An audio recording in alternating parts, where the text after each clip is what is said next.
Welcome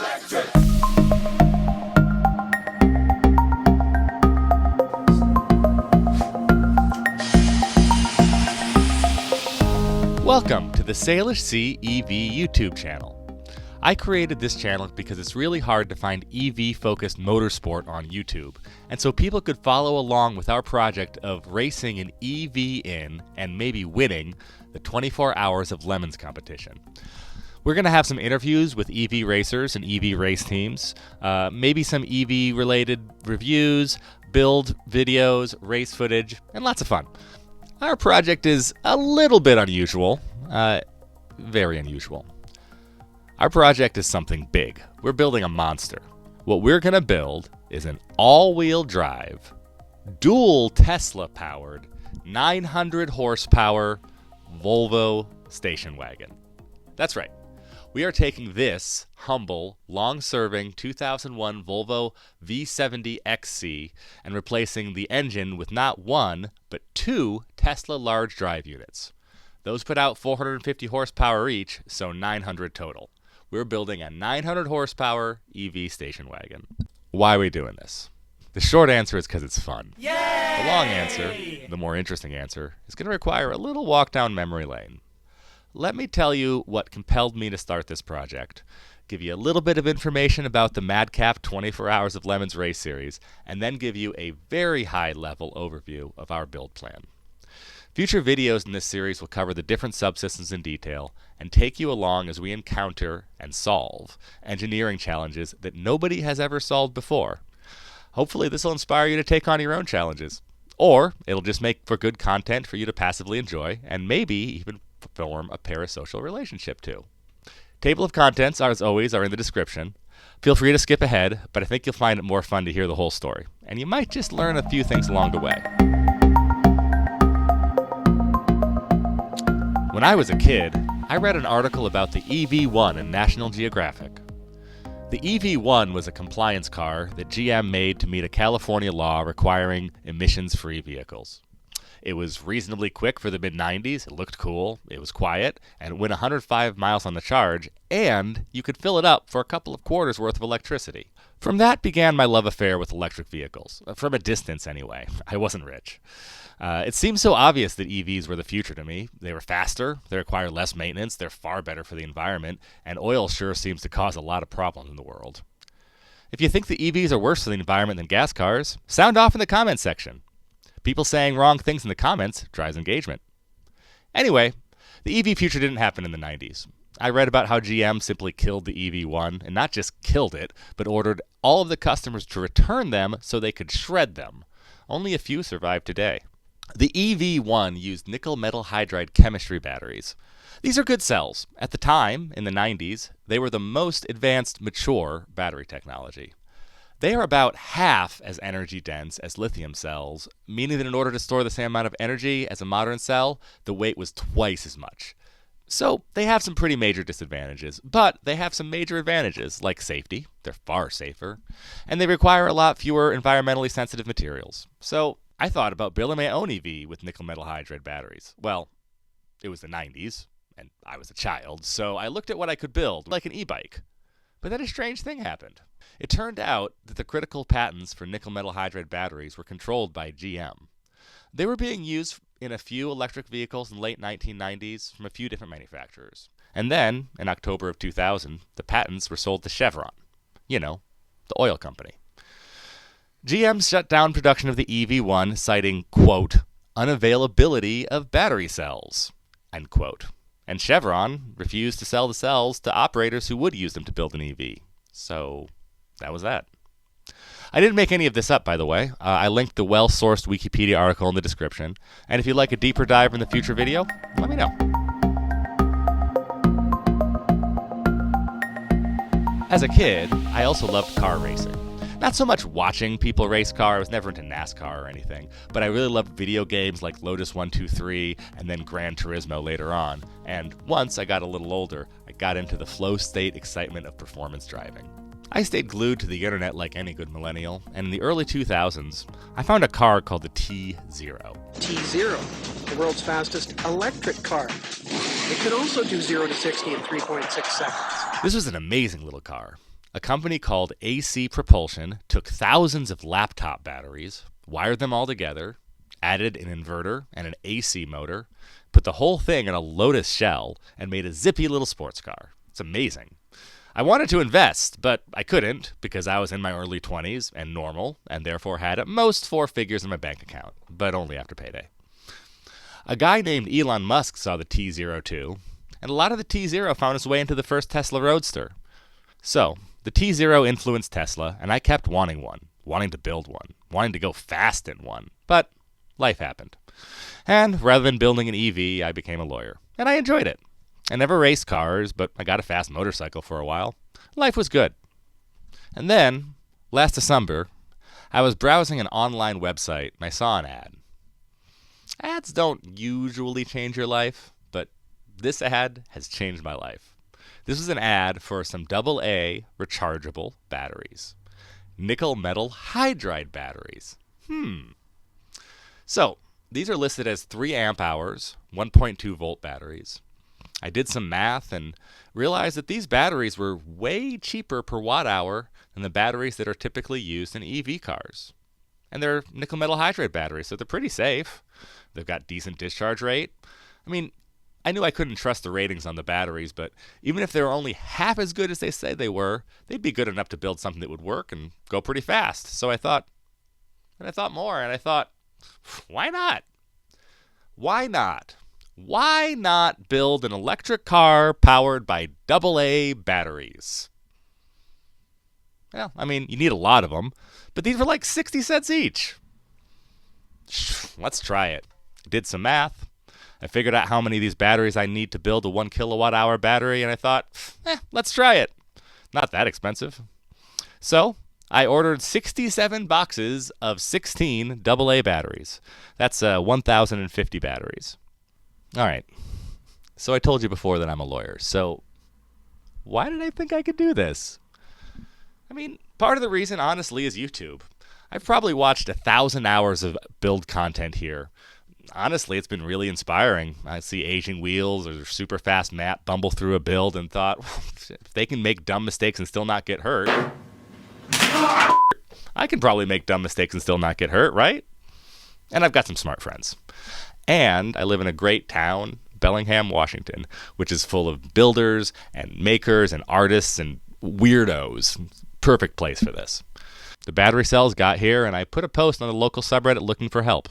And now we've got a small team and a basic plan. I tested the batteries, and they weren't great. Changes were made. But we'll talk more about batteries in a later episode. So, what exactly are we doing here? What's this all leading up to? I'm glad I asked. The 24 Hours of Lemons started about 20 years ago in California. It was designed to have fun and to satirize the elite image of racing. It was making fun of the pomp and circumstance and luxury surrounding the most famous race in the world, the 24 Hours of Le Mans.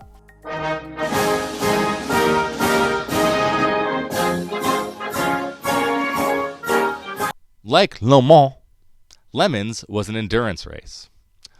Over the years, it's grown from a one-off in California to a series holding dozens of events across the United States every year. The idea of it is that you're not supposed to spend more than $500 on the car, excluding safety equipment. This makes racing a lot more accessible to ordinary people. Unfortunately, it's not really $500. The average team's going to spend between $5,000 to $8,000 on the car and the safety equipment and entry fees, etc. But if you get together with a few friends or like-minded weirdos, that's not an impossible amount of money to race. This dry explanation doesn't really capture the spirit of Lemons, though. Take a look at some of these cars. In Lemons, you're racing against dozens of other amateurs and cars that could break at any second. It's a sport for insane people. So, what does the average Lemons race look like? Well, it's not 24 hours anymore. Rather, it's 2 days, about 70 hours each day. The winner is determined by the total number of laps across 2 days. But people don't really enter Lemons to win. At least not usually. And if you compete too hard, everybody's going to make fun of you. Even though Lemons isn't about winning, the founder, Jay, believes that EV racing is going to happen and decided to do his parts to get electric vehicles into Lemons. He announced a prize of 1 million nickels for the first EV team to win a Lemons race. That's about $50,000.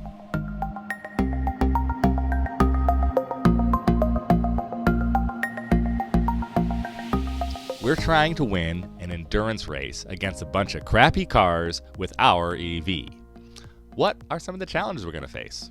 First, we're going to have to do all the normal Lemons stuff. We're going to need a fire suppression system. We're going to need a roll cage. We're going to need to make sure the brakes are decent. And if we want to have any chance of winning, we have to make it reliable. This is where most teams fail. But we have some special challenges.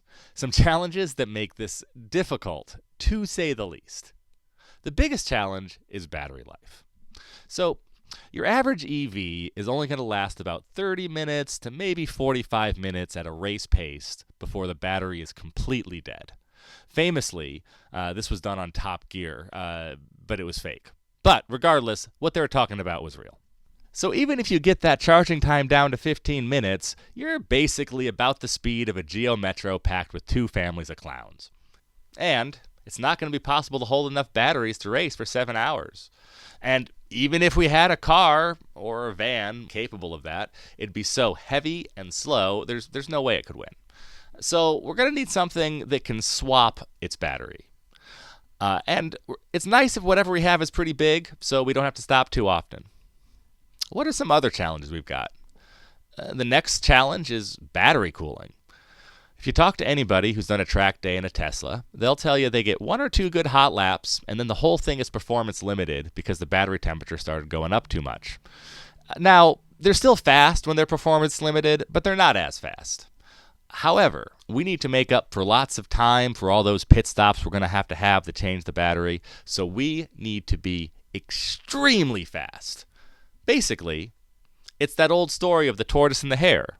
We're the hare, and they're the tortoises. And as everybody knows, in that story, the hare won. So we have our overall race strategy. We're going to have to lay down laps faster than everybody else consistently, and by a reasonably large margin, because we're going to have to stop all the time to swap our batteries.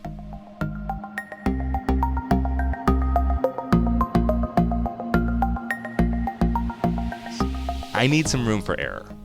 So, for this reason, we're going to use a big car. And we want a car that's pretty aerodynamic so it can save energy and go faster. And it needs to be pretty reliable.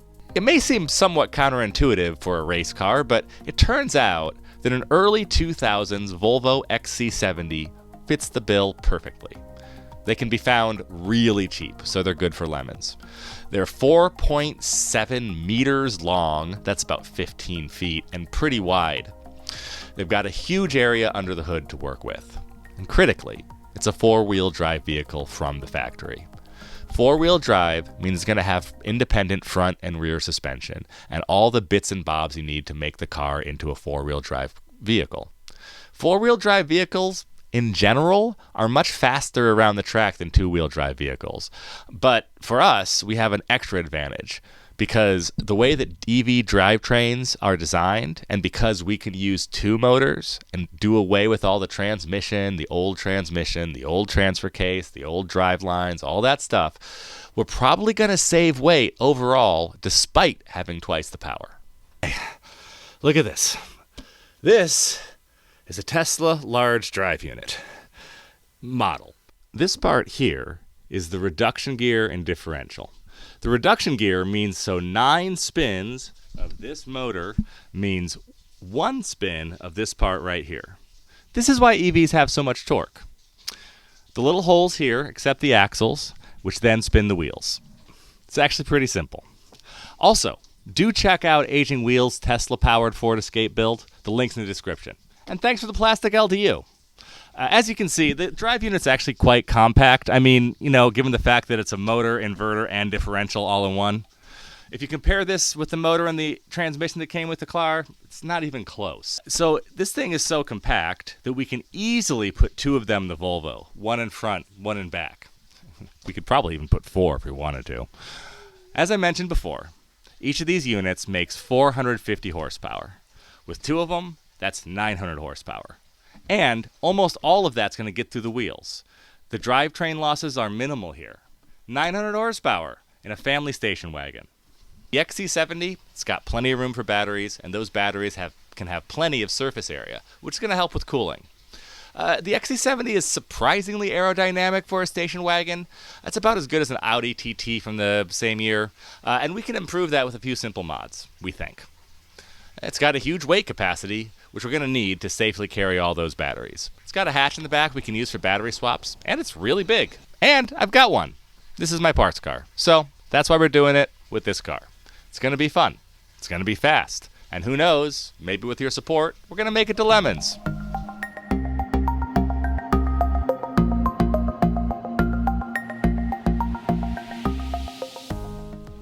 This is a crazy project. And while I've seen plenty of people on YouTube do plenty of crazy things, this is something I could never do by myself.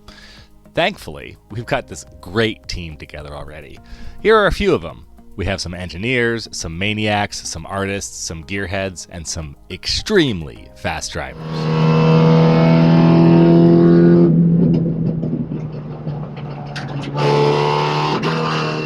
We're going to do a detailed breakdown of costs and all the various subsystems in the future video, but the bottom line is that this is going to cost a lot of money. And YouTube money isn't much. At this point, it's literally zero. Like and subscribe. Just do it right now. This would not be possible without our sponsors. Thank you so much to Rainbow Automotive, your Northwest Washington Volvo Specialist. Thank you also to Willards Tech Auto, serving Ferndale for more than 85 years. Those in the know that batteries are by far the most expensive parts of these projects, and we are incredibly fortunate and just proud to be sponsored by Eviation, who is building the world's first electric airplane. Check out their first flight.